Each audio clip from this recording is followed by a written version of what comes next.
ଆଜିର 10ଟି ଅନୁଚିନ୍ତା। ଉପରକୁ ଉଠିବାର ଅଛି ତ ନିଜ ଭିତରେ ଥିବା ଅହଙ୍କାରକୁ କାଢ଼ି ହାଲକା ଜିନିଷ ଉପରକୁ ସବୁବେଳେ ଉଠିଥାଏ। ଇଚ୍ଛାଠାରୁ ସବୁବେଳେ ଦୂରେଇ ରୁହନ୍ତୁ, କାରଣ ଇଚ୍ଛା ପୂର୍ଣ୍ଣ ହେଲେ ଲୋଭ ବଢ଼ିଥାଏ, ପୂର୍ଣ୍ଣ ନହେଲେ କ୍ରୋଧ ବଢ଼ିଥାଏ। ଜୀବନର ଅଧା ବୟସ ପର୍ଯ୍ୟନ୍ତ ଟଙ୍କା ରୋଜଗାର କରାଯାଏ, ଏଥିପାଇଁ ଶରୀର ଖରାପ ମଧ୍ୟ ହୋଇଥାଏ। ବାକି ଜୀବନ ସେଇ ଟଙ୍କା ଶରୀରକୁ ଭଲ କରିବାରେ ବିନିଯୋଗ ହୁଏ। ନା ସେ ଶରୀର ବଞ୍ଚେ, ନା ସେ ଟଙ୍କା।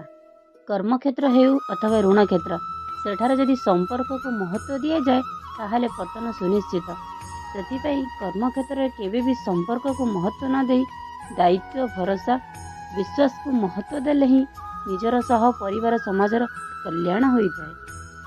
ରାତି ପାହିଗଲା ପରେ ଯେମିତି ସକାଳ ଆସେ, ସେପରି ଦୁଃଖ ପରେ ସୁଖ ନିଶ୍ଚିତ ଆସେ। କେବଳ ପାର୍ଥକ୍ୟ ଏତିକି, ସୁଖ ଜୀବନରେ ଅହଙ୍କାର ଭରିଦିଏ, ଦୁଃଖ କିଛି ଶିକ୍ଷା ଦେଇଯାଏ, ଜୀବନର ପ୍ରକୃତ ମୂଲ୍ୟ ଚିହ୍ନେଇ ଦେଇ ଯାଇଥାଏ।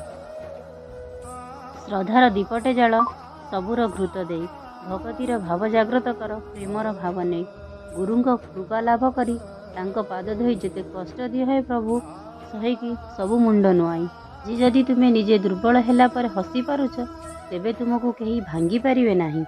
ଶ୍ରଦ୍ଧାରୁ ଜ୍ଞାନ ମିଳିଥାଏ, ନମ୍ରତାରୁ ମାନ ମିଳିଥାଏ, ଯୋଗ୍ୟତାରୁ ସ୍ଥାନ ମିଳିଥାଏ।